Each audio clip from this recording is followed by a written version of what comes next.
ಎಲ್ಲರಿಗೂ ನಮಸ್ಕಾರ. ನಾನು ನಿಮ್ಮ ಡಿವಿಜಿ ವೈಸ್ ಕರಿಯಪ್ಪ.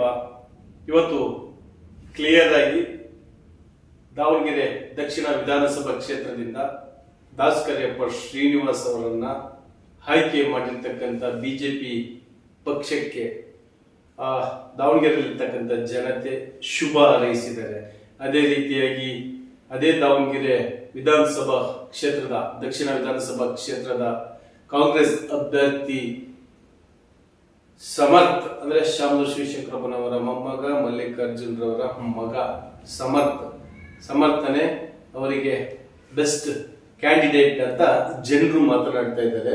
ಹಾಗಾಗಿ ಇಲ್ಲಿ ಮೊದಲ ಬಾರಿಗೆ MLA ಎಲೆಕ್ಷನ್ ನಿಂತ್ಕೊಳ್ತಾ ಇರ್ತಕ್ಕಂಥ ದಾಸ್ ಕರಿಯಪ್ಪ ಶ್ರೀನಿವಾಸ್ ಅವರ ಆಡಳಿತದ ವೈಖರಿಯನ್ನು ನಾವೆಲ್ಲ ತಿಳ್ಕೋಬೇಕು ಅಂತ ಹೇಳಿದ್ರೆ ಅವರನ್ನು ಆಯ್ಕೆ ಮಾಡಬೇಕಾಗುತ್ತೆ.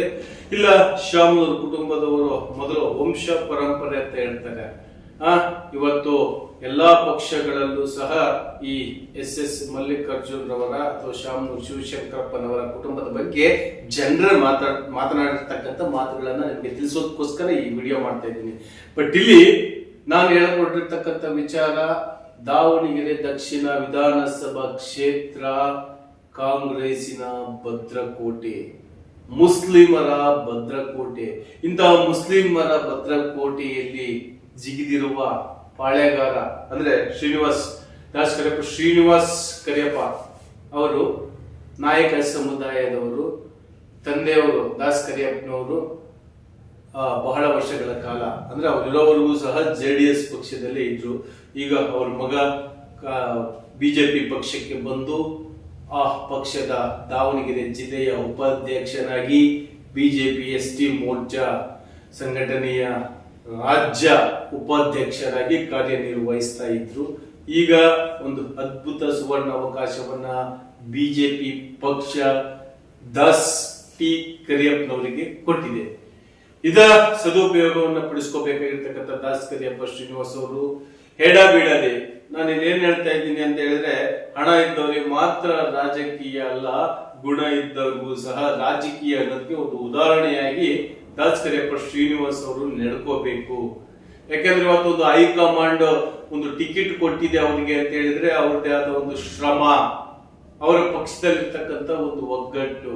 ಯಾಕೆ ದಾಸ್ ಕರಿಯಪ್ಪ ಶ್ರೀನಿವಾಸ್ ಅವ್ರನ್ನ ಆಯ್ಕೆ ಮಾಡ್ತು ಬಿಜೆಪಿ ಪಕ್ಷ ಅಂತ ಹೇಳಿದ್ರೆ, ಈ ಬಿಜೆಪಿ ಪಕ್ಷದಲ್ಲಿ ದಾವಣಗೆರೆಯಲ್ಲಿ ಮೊದಲಿನಿಂದಲೂ 2 ಬಣ ಇದ್ದೇ ಇದ್ವು. ಆ 2 ಬಣದಲ್ಲೂ ಸಹ ಒಮ್ಮತದಿಂದ ಇರ್ತಕ್ಕಂಥ ಏಕೈಕ ವ್ಯಕ್ತಿ ದಾಸ್ ಕರಿಯಪ್ಪ ಶ್ರೀನಿವಾಸ್.